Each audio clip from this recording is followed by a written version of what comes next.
I can't believe this is happening. After everything we've been through together. 10 years. 10 years of friendship, ministry, and building this community together. And now she's telling everyone I embezzled church funds? Me? God, I don't understand. I trusted her with everything. My secrets, my struggles, my family. She was my best friend. My sister in Christ. How could she do this to me? The worst part? People are believing her. I can see it in their eyes at church. Yesterday, 3 families left our small group. 3 families I've mentored for years. They won't even return my calls to hear my side of the story. I've served faithfully. I've given my time, my money, my heart to this ministry. And one lie from Rebecca is tearing it all apart. I keep asking myself what I did wrong. What did I miss? Were there signs? Was I too trusting? Too naive? That's us at the women's retreat last year. We prayed together that weekend about staying faithful through trials. Ironic, isn't it? I never imagined the trial would come from her. My husband says I should fight back. Expose her lies publicly. But every time I think about doing that, something inside me hesitates. Is that God? Or is that just me being weak and afraid? I can't eat. I can't sleep. I replay every conversation we've had, looking for clues. And now I'm starting to question everything. My faith, my calling, even God's protection. If He allowed this to happen, what else is He going to allow? Rebecca? It's Sarah. I know you're in there. Your car is outside. I have nothing to say to you. Rebecca, please. We've been friends for a decade. Just talk to me. Tell me why you're doing this. What did I do to hurt you? You know exactly what you did. I honestly don't. That's why I'm here. Help me understand. You took what was mine. You always take what's mine. What are you talking about? I've never taken anything from you. The lead worship position. The speaking opportunities. Pastor Mike's attention and trust. Rebecca, those opportunities came to me. I never pursued them over you. You didn't have to pursue them. You just exist and everyone gravitates to you. So this is about jealousy. You're destroying my reputation because you're jealous. This is about justice. About finally leveling the playing field. By lying? By telling people I stole from the church? How is that justice? I'm giving people a reason to question you. To see you're not perfect. I never claimed to be perfect. I've been vulnerable about my struggles.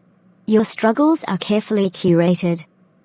You only share enough to seem relatable while maintaining your pedestal. That's not true and you know it. You've seen me at my lowest points. And yet somehow you always bounce back, stronger and more beloved than before. I can't believe what I'm hearing. The woman I thought I knew would never. The woman you thought you knew never existed. I was always in your shadow. Thank you for seeing me on such short notice, Pastor Mike. Sarah, these are serious allegations Rebecca has made. We have to investigate them properly. I understand that. I want you to investigate. Check every transaction, every receipt. I have nothing to hide. My books are completely transparent. I believe you. I've known your character for years. But I also know Rebecca's character. That's what makes this so confusing, doesn't it? We both seem trustworthy. Tell me something. Have you noticed any changes in Rebecca lately? Any tension between you two? Small things, maybe. Comments that seemed sharper than usual. But I attributed them to stress. She's been going through a difficult season with her marriage. I thought she was just on edge. Did you know her husband filed for divorce 2 months ago? What? No, she never told me. She said they were working through things. Hurt people, Sarah. That doesn't excuse what she's done, but it explains it. So what do I do? How do I defend myself without destroying her further? That's the Christ-like question, isn't it? How do we pursue truth and justice with grace? Right now, I don't feel very Christ-like. I feel angry and betrayed. Those feelings are valid. Even Jesus felt anger at injustice and betrayal. But he forgave from the cross. How am I supposed to forgive when this is actively destroying my life? Forgiveness isn't a feeling, Sarah. It's a decision you make repeatedly, sometimes moment by moment. I'm not there yet. I don't know if I'll ever be there. And that's honest. God honors honest struggle over false piety. The hardest part? I still care about her. Despite everything, I want her to be okay. That's the Holy Spirit in you. Hold on to that. It'll be important in the days ahead. But how do I hold on to faith when everything I believed about friendship and trust has been shattered? Your faith isn't in friendship or trust. Your faith is in a God who was also betrayed by someone close to him. I can't go in there. I can't face them. They're all talking about me. Wondering if it's true. Some of them have already decided I'm guilty. I can see it in how they avoid eye contact. Another message from someone asking if the rumors are true. How many times do I have to defend myself? How many times do I have to prove my integrity? Maybe I should just leave. Start over somewhere else where nobody knows about this.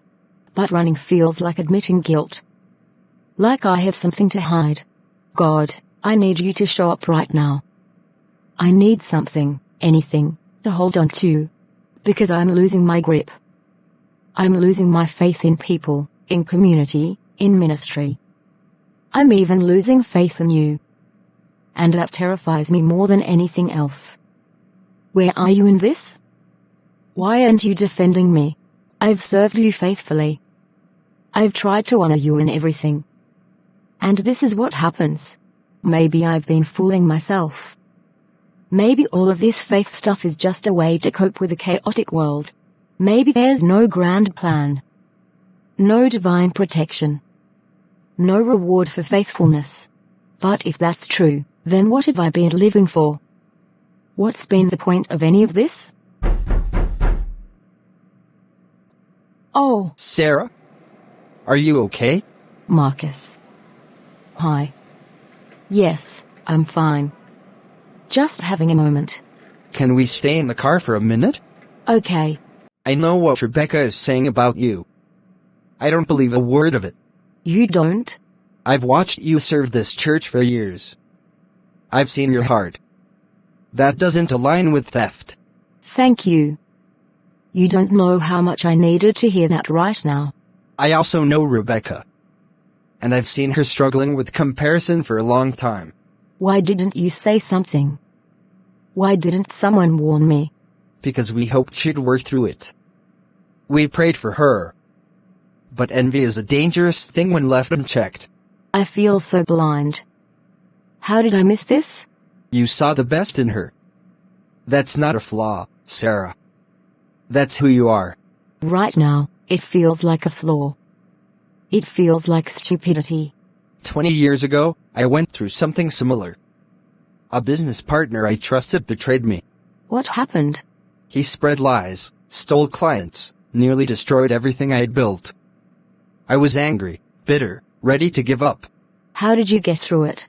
Poorly, at first. I fought back with everything I had. Tried to destroy him like he was destroying me. And? And I won the battle, but almost lost my soul in the process. The bitterness was eating me alive. So what changed? I realized I had a choice. I could be right, or I could be free. I couldn't be both. But you were right. He betrayed you. You deserved justice. Justice and revenge aren't the same thing. I deserved justice, but I was pursuing revenge.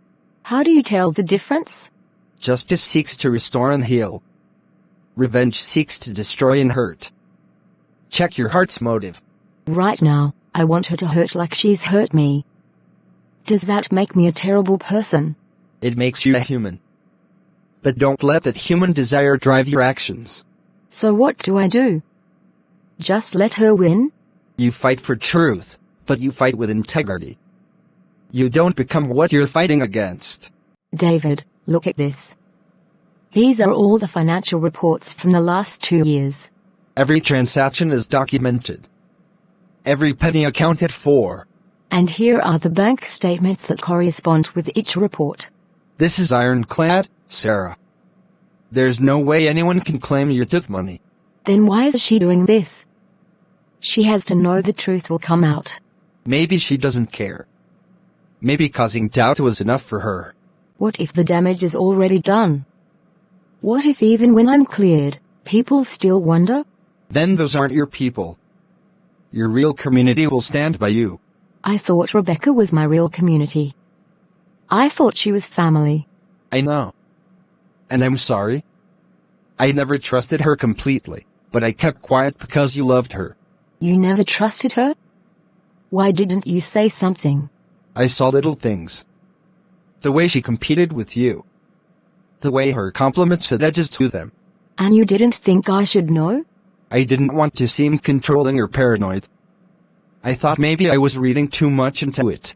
So we both had doubts, but neither of us spoke up. Great communication. I'm sorry. You're right. I should have said something. No, I'm sorry. I'm taking my anger out on you and you've been nothing but supportive. You're allowed to be angry. You're allowed to feel everything you're feeling. I just don't understand how someone can sit in church, sing worship songs, pray with you, and then do this. Because being in church doesn't make you righteous. It just makes you present. That's a terrifying thought. How do we trust anyone? We trust carefully. We trust wisely. We verify. And we remember that everyone is capable of both great good and great evil. I don't want to become cynical. I don't want to live suspecting everyone. Then don't. But do allow yourself to be discerning. There's a difference. Thank you for allowing me to present my case. I know this has been difficult for everyone. Sarah, we've known you for years. These allegations are shocking to all of us. I've prepared a complete financial overview of every transaction I've handled for the church. You will find bank statements, receipts, and corresponding entries in our church software. This is very thorough. How long did this take to compile? 3 days. I want it to be comprehensive. I have nothing to hide. Sarah, can you walk us through the specific accusations Rebecca made? She claims I diverted funds from the building project to a personal account. The evidence shows otherwise. Every building fund donation is recorded here in my laptop with donor information and deposit dates. The money went directly into the designated building account. Nothing was diverted. Rebecca also mentioned discrepancies in the youth ministry budget. Yes, there were discrepancies. But there were math errors that I caught and reported myself 2 months ago. The board approved the corrections. It's in the meeting minutes from September. I remember that. You brought it to our attention immediately. I did. Because integrity matters to me. My reputation matters to me. Sarah, have you spoken with Rebecca directly about why she's making these accusations? I tried. She admitted it's not really about the money. It's about jealousy and resentment. She admitted that? Yes. She feels like I've taken opportunities that should have been hers. She wanted to damage my reputation. That's a serious confession. Did anyone else hear this conversation? No, unfortunately. It was just the two of us outside her office. We'll need to speak with Rebecca as well. Hear her side of this situation. I understand. I want the truth to come out, whatever that means. Sarah, regardless of how this resolves, I want you to know I believe you. I stand by everything I said. Sarah has been dishonest. Rebecca, Sarah provided comprehensive financial documentation. We found no evidence of theft. Then she's better at hiding it than I thought. She's always been good at making herself look perfect. These are serious accusations. Do you have any actual evidence? I have years of watching her manipulate situations to her advantage. That's evidence. That's not evidence, Rebecca. That's perception. And it sounds personal. Of course it's personal. Everything with Sarah becomes personal. Can you explain what you mean by that? She walks into a room and everyone lights up. I've been serving here just as long, but I'm invisible. When there's a speaking opportunity, who gets called? Sarah. A worship leader needed. Sarah. Rebecca, those decisions were made by leadership based on gifting and calling. No, they were made based on favoritism. Based on who's more likable. Rebecca, did you make false accusations about theft because you were hurt about ministry opportunities? I believed the accusations when I made them. But you just said you have no evidence. So what did you believe? I believed that someone who gets everything can't possibly be doing it honestly. There had to be something wrong. That's not belief, Rebecca. That's prejudice. You don't understand what it's like to work just as hard and be constantly overlooked. I hear your pain, Rebecca. But that pain doesn't justify damaging someone's reputation with false claims. They're not false. They're what should be true. She should have consequences. Consequences for what? Being gifted? Being called? Being liked? Consequences for making me feel worthless. The board cleared me. Completely. Rebecca admitted she had no real evidence. That's good news, right? So why do you look so sad? Because Rebecca is broken. Watching her break down in that meeting was heartbreaking. She tried to destroy you, Sarah. It's okay to feel relief that she failed. I do feel relief. But I also feel grief. For what our friendship was. For what she's going through. You have the biggest heart. Most people would want revenge right now. Part of me does want that. Part of me wants her to suffer like I've suffered.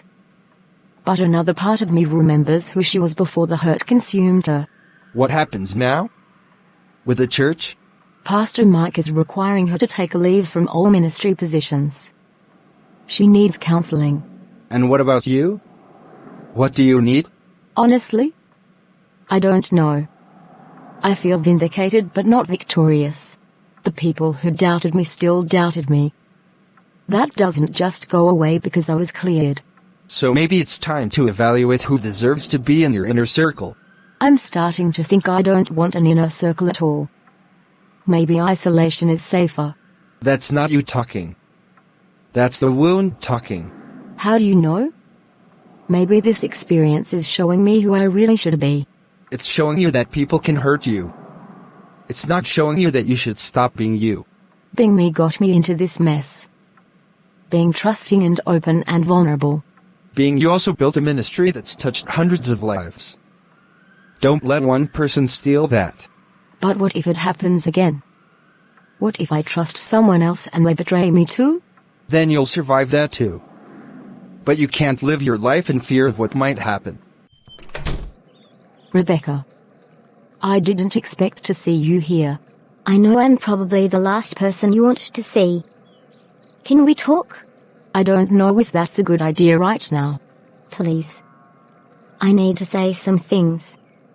You don't have to respond. Just listen. Come in. I'm not here to make excuses. What I did was wrong. Unforgivably wrong. Then why did you do it? Because I've been drowning in comparison for years and I finally snapped. Every time something good happened to you, I felt like something was being taken from me. But nothing was being taken from you. We were supposed to celebrate each other. I know that logically. But emotionally, I felt like I was disappearing. Like I didn't matter. You mattered to me. You were my best friend. I was your best friend when it was convenient. When you needed someone to listen to your problems. That's not fair. I was there for you too. Through your marriage struggles, your mom's illness. You were there, but you were always the strong one. The one with answers. The one people looked to. Because you never let me see you struggle. You always had it together on the surface. Because being vulnerable never got me the same response it got you. When you cry, people comfort you. When I cry, people are uncomfortable. I don't control how people respond to me. I know. And that's what made it so hard. You weren't doing anything wrong. You were just being you.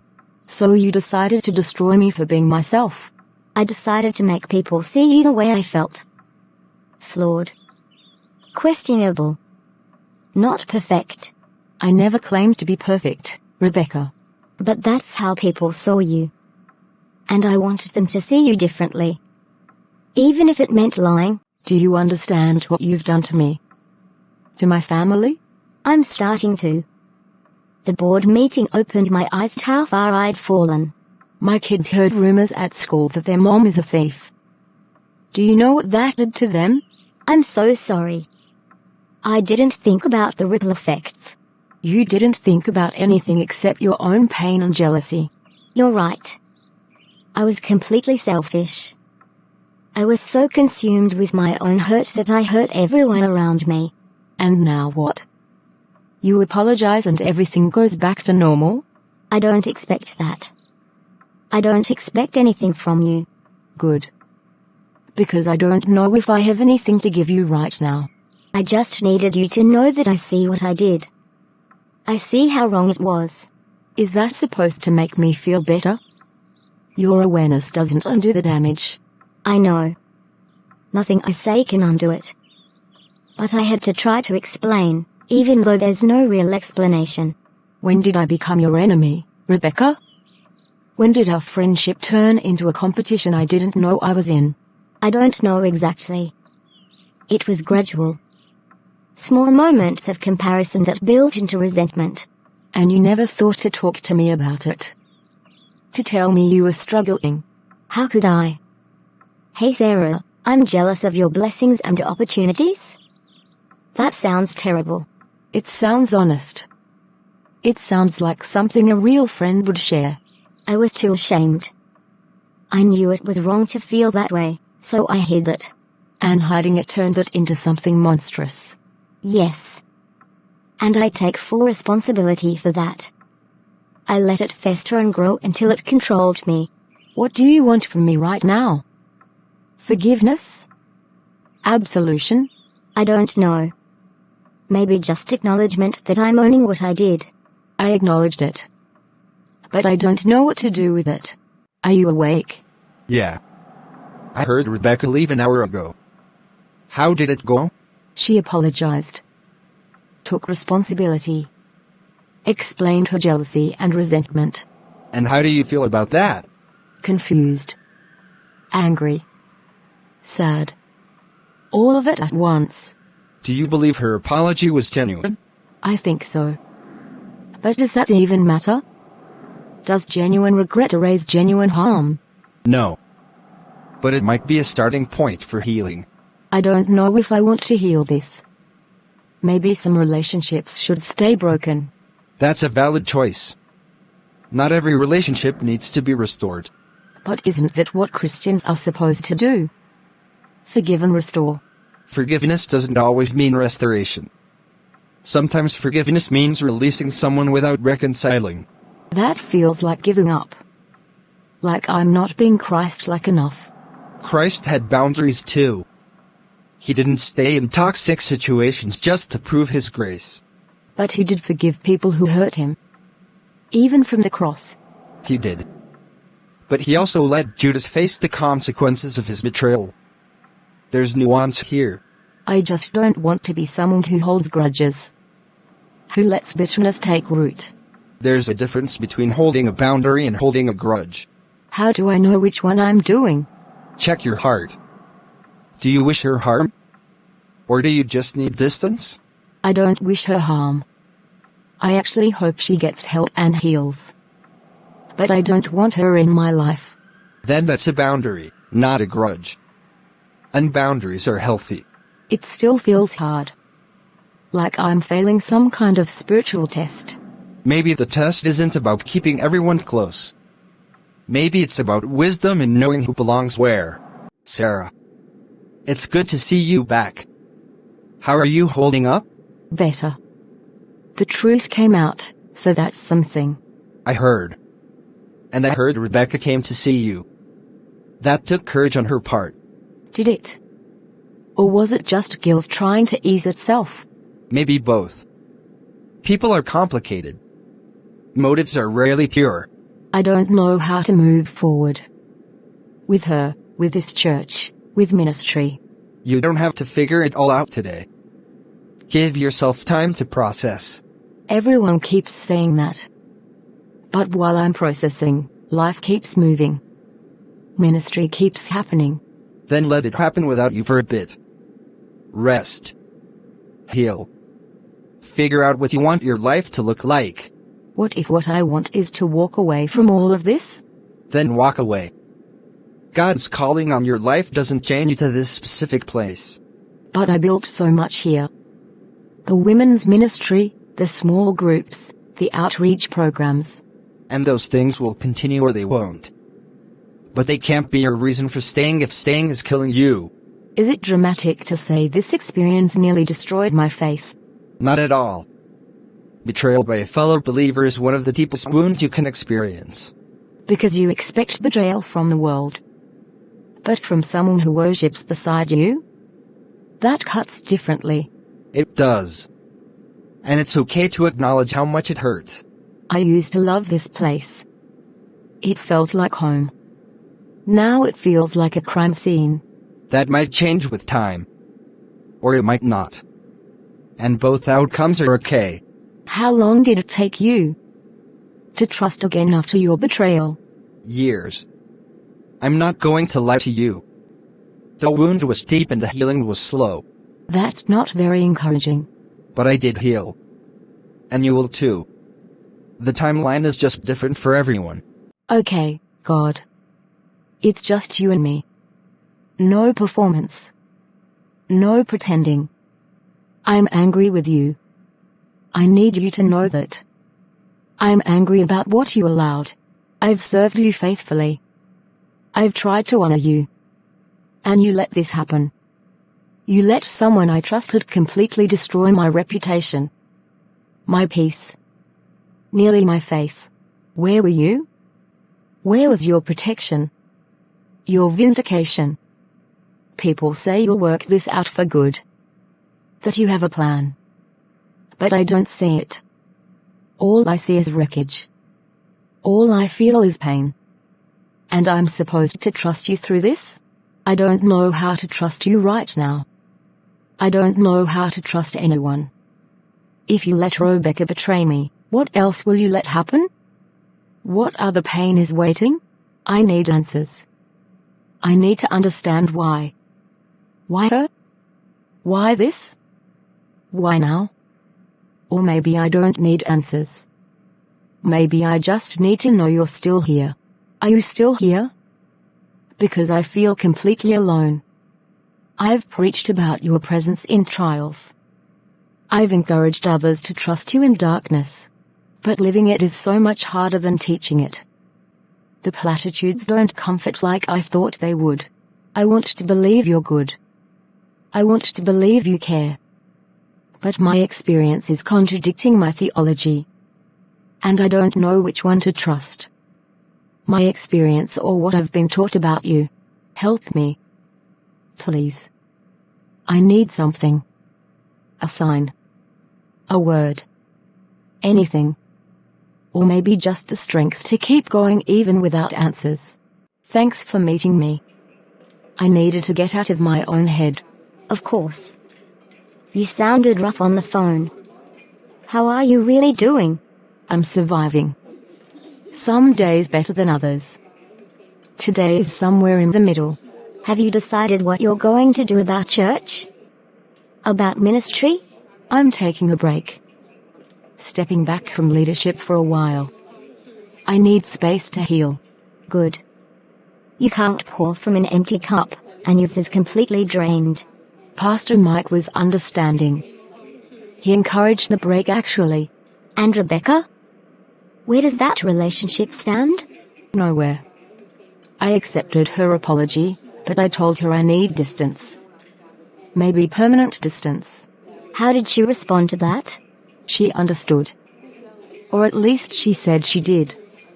She's dealing with her own consequences now. What kind of consequences? She's required to get counseling. She stepped down from all ministry roles. Some people aren't speaking to her.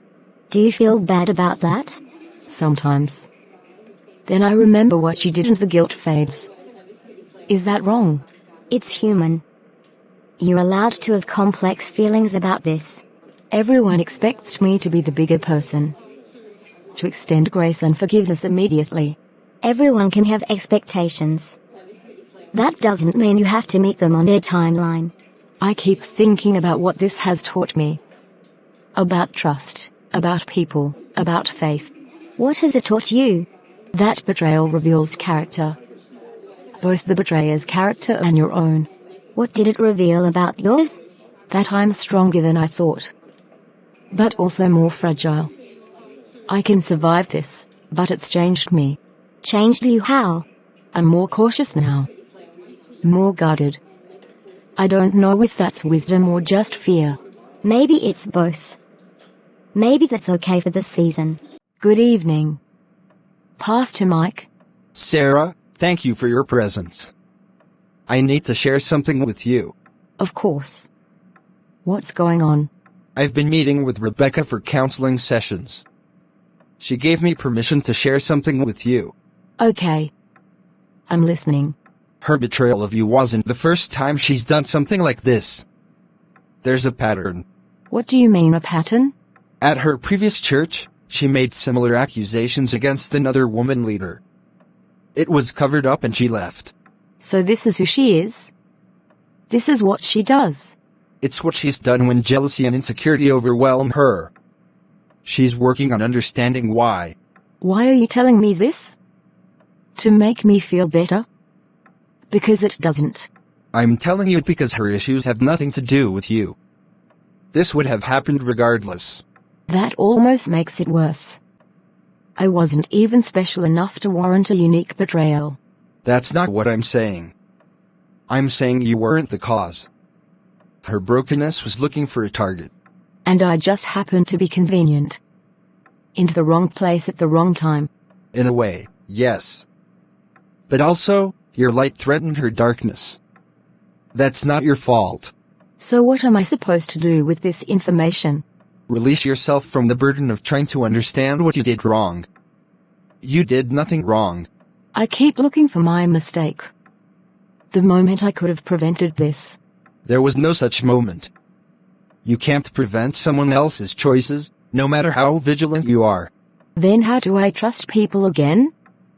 How do I build friendships without constantly waiting for betrayal? Carefully. Wisely. With appropriate boundaries. But don't let fear steal your ability to connect. That's a lot to ask right now. I know. Take your time. Healing isn't linear and it isn't fast.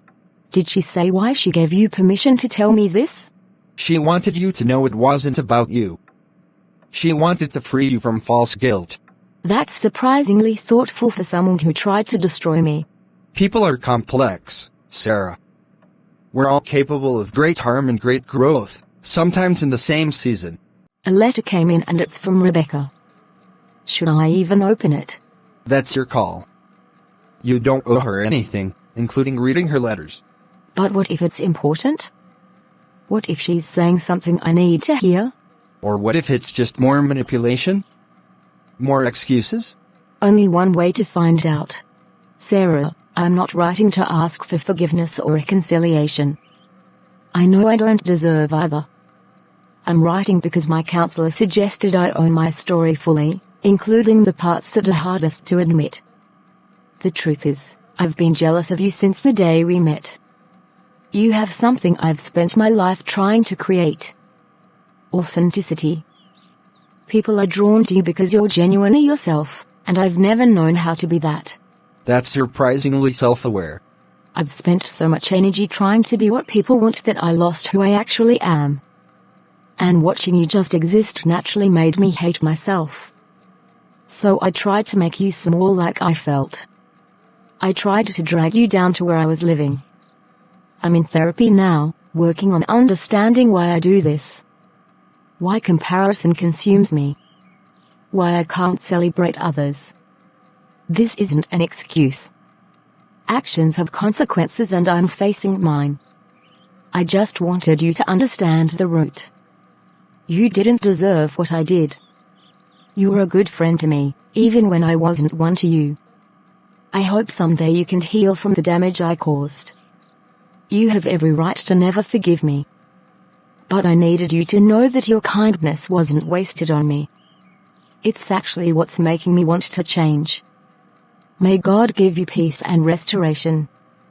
Sincerely, Rebecca. Wow. That's heavy. She's really doing the work, isn't she? Really trying to understand himself. It seems like it. How does that make you feel? Conflicted. I'm glad she's getting help. But her growth doesn't erase my pain. Both things can be true. You can hope for her healing while still protecting yourself. I think I need to write back. Not to reconcile, but to close this chapter properly. What would you say? That I see her effort. That I hope she continues her healing journey. But that I need to focus on my own healing now. That sounds healthy. Honest but boundaried. This whole experience is teaching me that closure doesn't always look like resolution. Sometimes it just looks like acceptance. Thank you for inviting me to share today. I wasn't sure I was ready, but here we are. 6 months ago, I experienced a betrayal that nearly destroyed my faith. Someone I trusted completely tried to ruin my reputation. I'm not going to share all the details, because this isn't about gossip or vindication. It's about what God is teaching me through it. We're listening. Thank you for being vulnerable with us. The first thing I learned is that betrayal by a believer cuts deeper than any other wound. Because we expect better. We expect that shared faith means shared values, shared integrity, shared commitment to truth. But that's not always the case. Faith doesn't make people perfect. It makes them aware of their imperfection. But awareness doesn't always equal change. How did you keep believing? When someone in church hurt you like that? Honestly, there were days I didn't. Days I questioned everything. God, faith, community, ministry. I had to separate my faith in God from my faith in people. Those aren't the same thing, even though we often treat them like they are. God didn't betray me. A person did. A broken, hurting person who let their pain control their actions. But God allowed it to happen. How do you reconcile that? I'm still working on that. But I'm learning that God allowing something doesn't mean He caused it or approved of it. Free will means people can choose to hurt others. God doesn't override that, even when the consequences are devastating. What He does do is walk with us through the aftermath. He wastes nothing, even our deepest wounds. What do you mean He wastes nothing? I mean He's using this experience to refine me. To teach me about boundaries, wisdom, forgiveness, and resilience. I'm learning to trust carefully. To love wisely. To extend grace without being naive. And I'm learning that my worth isn't determined by who betrays me or who believes lies about me. Have you forgiven the person who hurt you? I'm in the process. Forgiveness isn't a moment, it's a journey. Some days I'm further along than others. But I'm choosing not to let bitterness have a home in my heart. Not because she deserves my forgiveness, but because I deserve freedom. Unforgiveness is like drinking poison and expecting the other person to die. I refuse to poison myself anymore. God, I'm back. Not because I have it all figured out, but because I can't stay away. I tried to walk away from you. Tried to convince myself I didn't need faith anymore, But the truth is, I need you more than ever. Even when I don't understand you. I'm learning that faith isn't about having all the answers. It's about trusting in the midst of questions. You didn't prevent the betrayal, but you've been present through every moment of it. In the people who stood by me. In the strength I didn't know I had. In the small moments of peace in the chaos. I see your fingerprints all over my healing, even when I was too angry to acknowledge them. I'm sorry for the times I doubted your goodness. For the times I let pain cloud my perspective. But I'm also not sorry for being honest about my struggle. I think you can handle my authenticity. I'm different now. This experience has changed me in ways I'm still discovering. I'm more cautious but also more compassionate. More wounded but also more wise. I understand pain in a way I didn't before. And maybe that makes me more useful to you, not less. Maybe the broken places are where your light shines through brightest. I'm ready to move forward. Not back to who I was, because that person doesn't exist anymore. But forward to whoever you're shaping me to become through this fire. I don't know what ministry looks like for me now. I don't know where you're calling me next. But I'm willing to find out. I'm willing to trust again, even though trust is scary now. Thank you for not giving up on me when I almost gave up on you. Thank you for pursuing me through the darkness. Help me to steward this pain well. To let it refine me, not define me. And help me to remember that your faithfulness isn't dependent on anyone else's faithfulness. You remain constant. I'm yours. Broken but willing. Wounded but healing. Ready to see what you will do next. Marcus, thank you for meeting me. I have some news I wanted to share. You're glowing. Whatever it is, it must be good. I've decided to start a ministry for women who've experienced betrayal in faith communities. Sarah, that's incredible. Tell me more. I kept thinking about how alone I felt during my darkest moments. How isolated betrayal makes you feel. I realized there are so many women suffering silently, afraid to admit that church hurt them. That Christians hurt them. There's definitely a need for that. How will it work? Small groups, online resources, one-on-one mentoring. A safe space to process pain without judgment. I want women to know they're not alone. That their feelings are valid. That healing is possible. This is exactly what I was talking about months ago. Finding purpose in the pain. You were right. God didn't waste this experience. He's redeeming it in ways I couldn't have imagined. What about your relationship with Rebecca? Any updates there? We're cordial but distant. She's continuing her therapy and working on herself. I'm doing the same. I don't know if we'll ever be friends again. But I've made peace with that possibility. That's mature. Not every relationship needs restoration. I've learned that boundaries aren't walls. They're gates. I control who comes in and who stays out. Rebecca taught me that lesson the hard way. It was a lesson I needed to learn. How's your faith now? Really? Stronger, actually. Not because the trial was easy, but because I learned God is faithful even when people aren't. My faith used to be tied to people's behavior. If Christians acted right, God was good.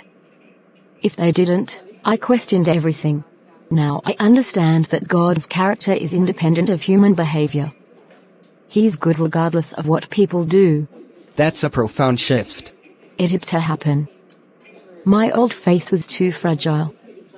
It couldn't withstand real betrayal. This new faith, it's been tested by fire. And it's stronger for it. What would you say to someone going through something similar right now? I'd say your pain is valid. Your anger is understandable. Your questions are okay. Don't rush the healing process.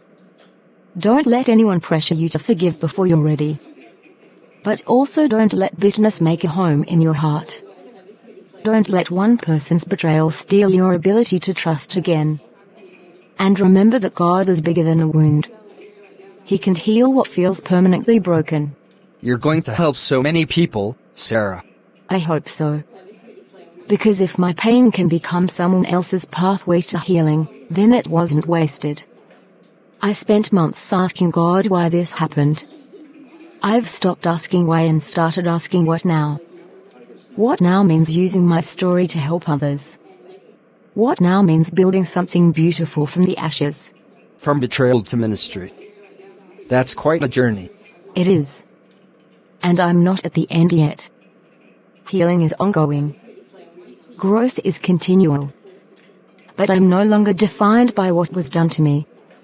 I'm defined by how I'm choosing to move forward. Rebecca tried to destroy me. Instead, she refined me. She tried to end my ministry. Instead, she redirected it. That's not what she intended, but that's what God orchestrated. And that's the story I'm choosing to tell. That's the story the world needs to hear. When do you launch? Next month. Small at first, but I believe it'll grow. Wounded people need wounded healers. And I qualify now in ways I never wanted to. But I'm grateful for the qualification, painful as it was. Here's to new beginnings built on hard-won wisdom. To new beginnings. And to God who truly does work all things together for good.